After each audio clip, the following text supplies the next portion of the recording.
The Burglar's Christmas by Willa Cather. Two very shabby-looking young men stood at the corner of Prairie Avenue and 80th Street, looking despondently at the carriages that whirled by. It was Christmas Eve, and the streets were full of vehicles. Florists' wagons, grocers' carts and carriages. The streets were in that half-liquid, half-congealed condition peculiar to the streets of Chicago at that season of the year. The swift wheels that spun by sometimes threw the slush of mud and snow over the two young men who were talking on the corner. "Well," remarked the elder of the two, "I guess we are at our rope's end, sure enough. How do you feel? Pretty shaky. The wind's sharp tonight. If I had had anything to eat, I mightn't mind it so much. There is simply no show. I'm sick of the whole business. Looks like there's nothing for it but the lake." "Oh, nonsense. I thought you had more grit. Got anything left you can hock?" "Nothing but my beard, and Lamb afraid they wouldn't find it worth a pawn ticket," said the younger man ruefully, rubbing the week's growth of stubble on his face. "Got any folks anywhere?" "Now's your time to strike 'em if you have. Never mind if I have, they're out of the question." "Well, you'll be out of it before many hours if you don't make a move of some sort. A man's got to eat. See here, I'm going down to Longton's saloon. I used to play the banjo in there with a couple of coons, and I'll bone him for some of his free lunch stuff. You'd better come along. Perhaps they'll fill an order for two. How far down is it?" "Well, it's clear downtown, of course. Way down on Michigan Avenue." "Thanks. I guess I'll loaf around here." "I don't feel equal to the walk, and the cars. Well, the cars are crowded." His features drew themselves into what might have been a smile under happier circumstances. "No, you never did like street cars. You're too aristocratic. See here, Crawford, I don't like leaving you here. You ain't good company for yourself tonight." "Crawford? Oh, yes, that's the last one. There have been so many, I forget them." "Have you got a real name, anyway?" "Oh, yes, but it's one of the ones I've forgotten. Don't you worry about me. You go along and get your free lunch. I think I had a row in Longton's place once. I'd better not show myself there again." As he spoke, the young man nodded and turned slowly up the avenue. He was miserable enough to want to be quite alone. Even the crowd that jostled by him annoyed him. He wanted to think about himself. He had avoided this final reckoning with himself for a year now. He had laughed it off and drunk it off. But now, when all those artificial devices which are employed to turn our thoughts into other channels and shield us from ourselves had failed him, it must come. Hunger is a powerful incentive to introspection. It is a tragic hour, that hour when we are finally driven to reckon with ourselves, when every avenue of mental distraction has been cut off, and our own life, and all its ineffaceable failures, closes about us like the walls of that old torture chamber of the Inquisition. Tonight, as this man stood stranded in the streets of the city, his hour came. It was not the first time he had been hungry and desperate and alone, but always before there had been some outlook, some chance ahead, some pleasure yet untasted that seemed worth the effort, some face that he fancied was, or would be, dear. But it was not so tonight. The unyielding conviction was upon him that he had failed in everything, had outlived everything. It had been near him for a long time, that pale specter. He had caught its shadow at the bottom of his glass many a time, at the head of his bed when he was sleepless at night, in the twilight shadows when some great sunset broke upon him. It had made life hateful to him when he awoke in the morning before now, but now it settled slowly over him, like night, the endless northern nights that bid the sun a long farewell. It rose up before him like granite. From this brilliant city with its glad bustle of Yuletide, he was shut off as completely as though he were a creature of another species. His days seemed numbered and done, sealed over like the little coral cells at the bottom of the sea. Involuntarily, he drew that cold air through his lungs slowly, as though he were tasting it for the last time. Yet he was but 24, this man. He looked even younger, and he had a father someplace down east who had been very proud of him once. Well, he had taken his life into his own hands, and this was what he had made of it. That was all there was to be said. He could remember the hopeful things they used to say about him at college in the old days, before he had cut away and begun to live by his wits, and he found courage to smile at them now. They had read him wrongly. He knew now that he never had the essentials of success, only the superficial agility that is often mistaken for it. He was tow without the tinder, and he had burnt himself out at other people's fires.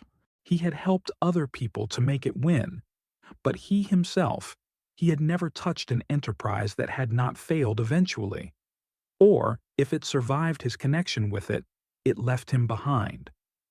His last venture had been with some 10-cent specialty company, a little lower than all the others, that had gone to pieces in Buffalo, and he had worked his way to Chicago by boat. When the boat made up its crew for the outward voyage, he was dispensed with as usual. He was used to that. The reason for it? Oh, there are so many reasons for failure. His was a very common one. As he stood there in the wet under the street light, he drew up his reckoning with the world and decided that it had treated him as well as he deserved. He had overdrawn his account once too often. There had been a day when he thought otherwise, when he had said he was unjustly handled, that his failure was merely the lack of proper adjustment between himself and other men, that someday he would be recognized and it would all come right. But he knew better than that now, and he was still man enough to bear no grudge against anyone, man or woman. Tonight was his birthday, too. There seemed something particularly amusing in that. He turned up a limp little coat collar to try to keep a little of the wet chill from his throat, and instinctively began to remember all the birthday parties he used to have.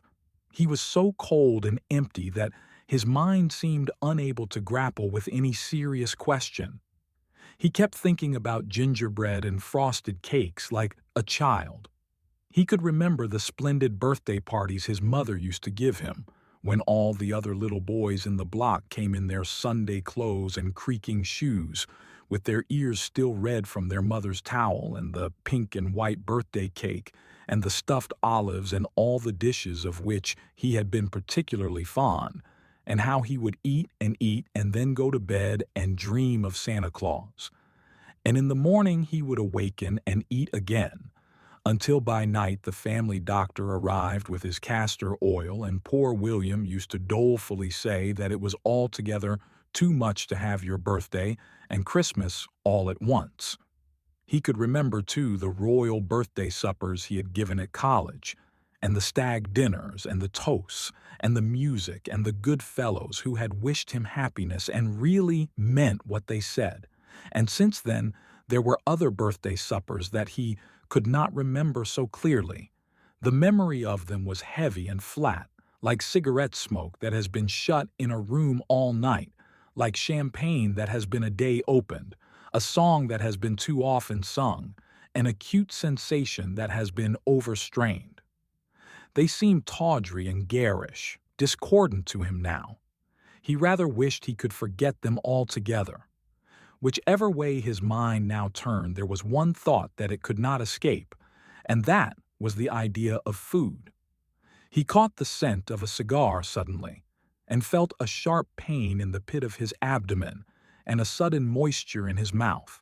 His cold hands clenched angrily, and for a moment he felt that bitter hatred of wealth, of ease, of everything that is well-fed and well-housed that is common to starving men. At any rate, he had a right to eat. He had demanded great things from the world once, fame and wealth and admiration. Now it was simply bread, and he would have it. He looked about him quickly and felt the blood begin to stir in his veins. In all his straits, he had never stolen anything. His tastes were above it. But tonight the Xiao would be no tomorrow.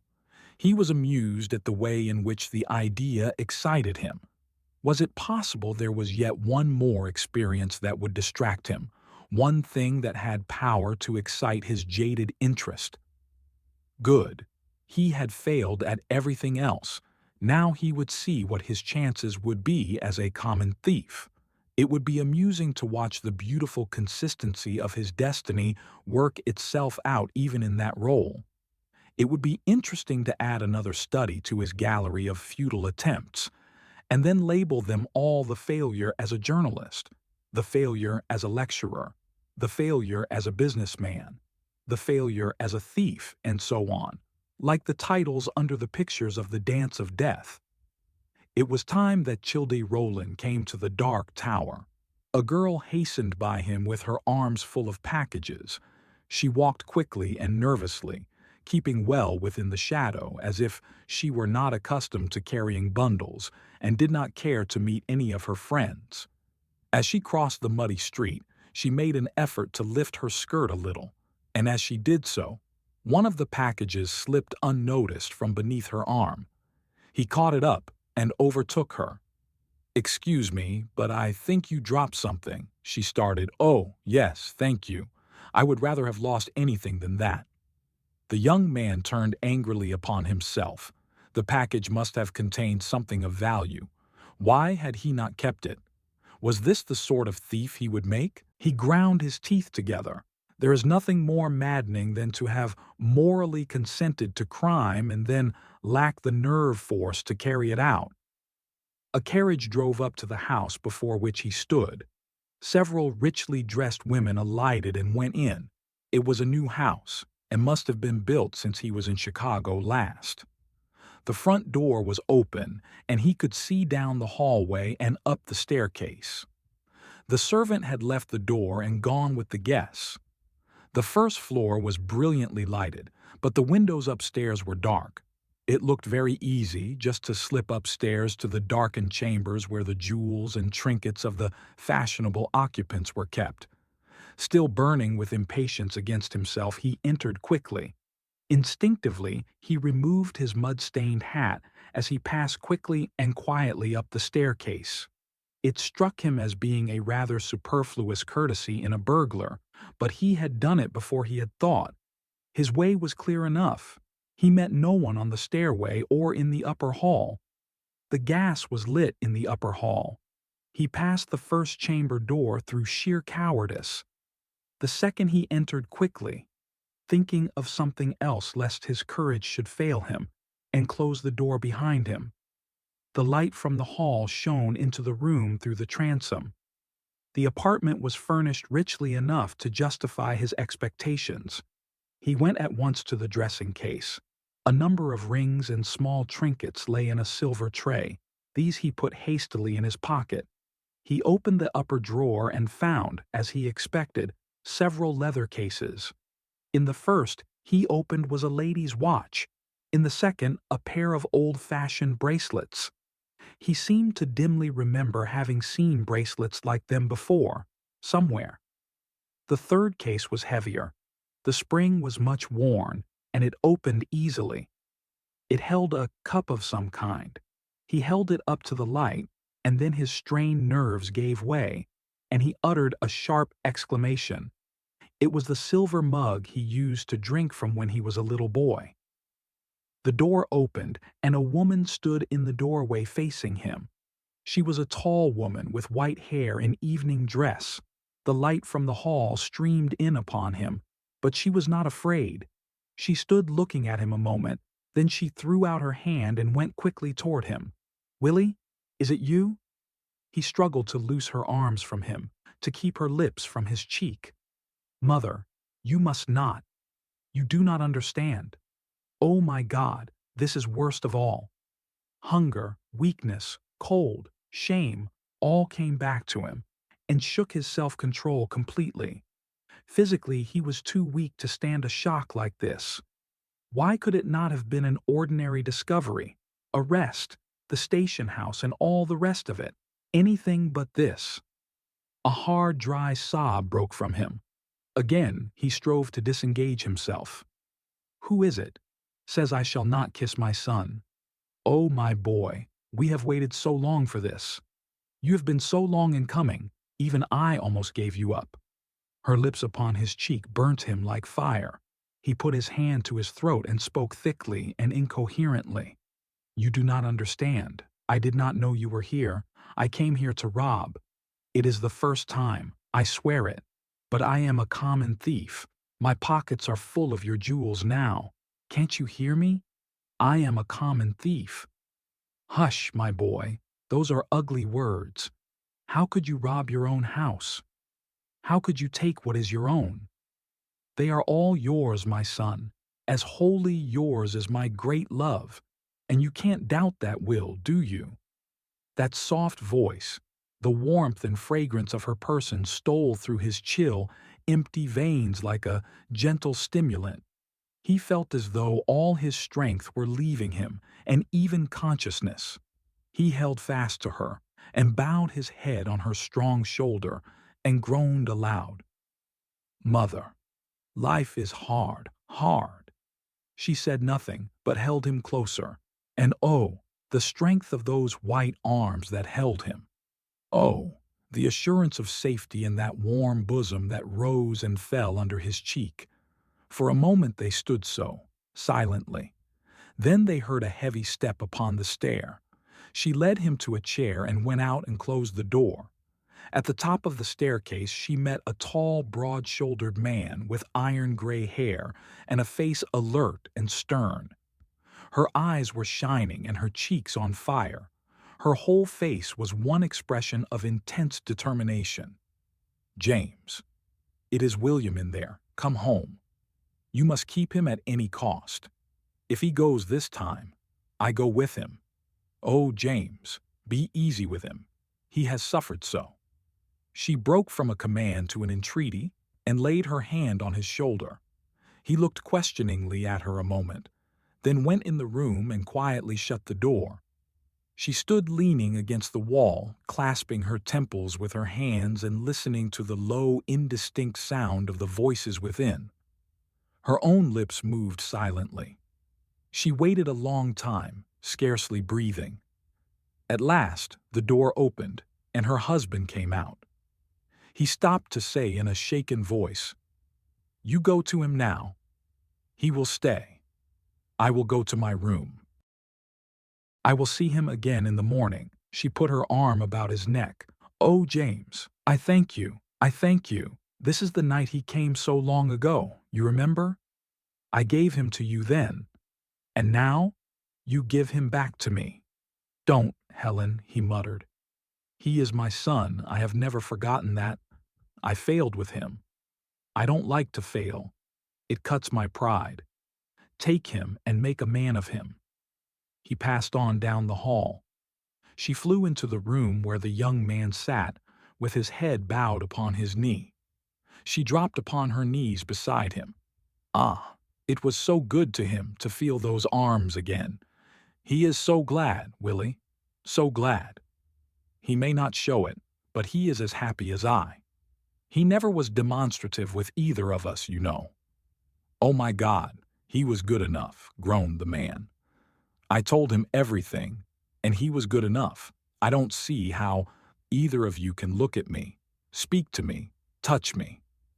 He shivered under her clasp again, as when she had first touched him, and tried weakly to throw her off. But she whispered softly, "This is my right, my son." Presently, when he was calmer, she rose. "Now, come with me into the library, and I will have your dinner brought there." As they went downstairs, she remarked apologetically, "I will not call Ellen tonight. She has a number of guests to attend to. She is a big girl now, you know, and came out last winter. Besides, I want you all to myself tonight." When the dinner came, and it came very soon, he fell upon it savagely. As he ate, she told him all that had transpired during the years of his absence, and how his father's business had brought them there. "I was glad when we came. I thought you would drift west. I seemed a good deal nearer to you here." There was a gentle, unobtrusive sadness in her tone that was too soft for a reproach. "Have you everything you want? It is a comfort to see you eat." He smiled grimly. "It is certainly a comfort to me. I have not indulged in this frivolous habit for some 35 hours." She caught his hand and pressed it sharply, uttering a quick remonstrance. "Don't say that. I know, but I can't hear you say it. It's too terrible. My boy, food has choked me many a time when I have thought of the possibility of that. Now, take the old lounging chair by the fire, and if you are too tired to talk, we will just sit and rest together." He sank into the depths of the big leather chair with the lions' heads on the arms, where he had sat so often in the days when his feet did not touch the floor, and he was half afraid of the grim monsters cut in the polished wood. That chair seemed to speak to him of things long forgotten. It was like the touch of an old familiar friend. He felt a sudden yearning tenderness for the happy little boy who had sat there and dreamed of the big world so long ago. Alas, he had been dead many a summer, that little boy. He sat looking up at the magnificent woman beside him. He had almost forgotten how handsome she was. How lustrous and sad were the eyes that were set under that serene brow. How impetuous and wayward the mouth even now. How superb the white throat and shoulders. Ah, the wit and grace and fineness of this woman. He remembered how proud he had been of her as a boy when she came to see him at school. Then, in the deep red coals of the grate, he saw the faces of other women who had come since then into his vexed, disordered life.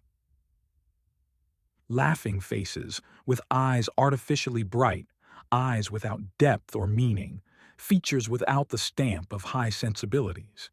And he had left this face for such as those. He sighed restlessly and laid his hand on hers.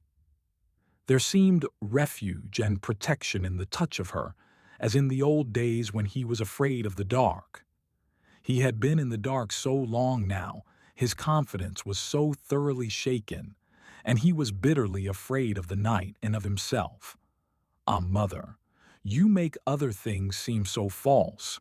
You must feel that I owe you an explanation. But I can't make any, even to myself.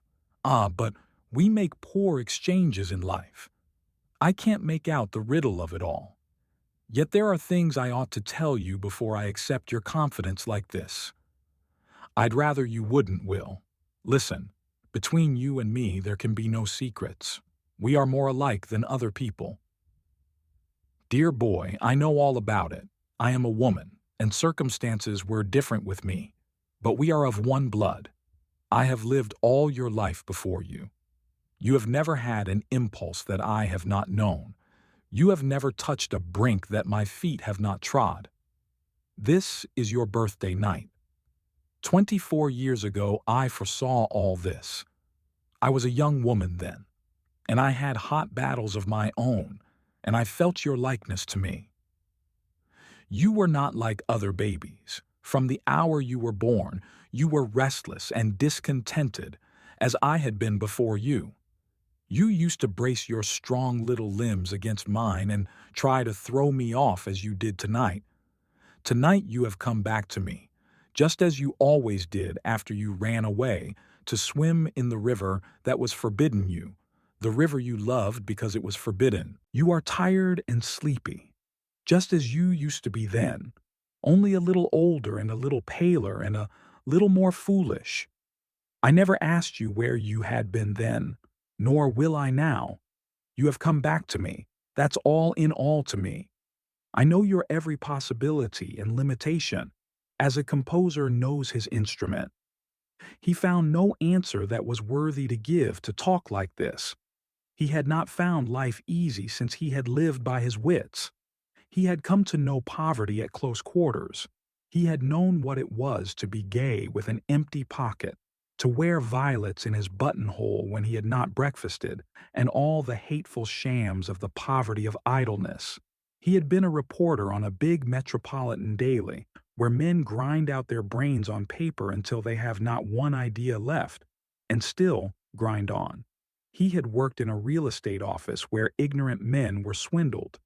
He had sung in a comic opera chorus and played Harris in an Uncle Tom's Cabin company and edited a socialist weekly. He had been dogged by debt and hunger and grinding poverty until to sit here by a warm fire without concern as to how it would be paid for seemed unnatural. He looked up at her questioningly. "I wonder if you know how much you pardon?" "Oh, my poor boy, much or little, what does it matter? Have you wandered so far and paid such a bitter price for knowledge and not yet learned that love has nothing to do with pardon or forgiveness, that it only loves and loves and loves? They have not taught you well, the women of your world." She leaned over and kissed him, as no woman had kissed him since he left her. He drew a long sigh of rich content. The old life, with all its bitterness and useless antagonism and flimsy sophistries, its brief delights that were always tinged with fear and distrust and unfaith, that whole miserable, futile, swindled world of Bohemia seemed immeasurably distant and far away, like a dream that is over and done. And as the chimes rang joyfully outside and sleep pressed heavily upon his eyelids, he wondered dimly if the author of this sad little riddle of ours were not able to solve it after all, and if the potter would not finally mete out his all-comprehensive justice, such as none but he could have, to his things of clay, which are made in his own patterns, weak or strong, for his own ends, and if some day we will not awaken and find that all evil is a dream, a mental distortion that will pass when the dawn shall break.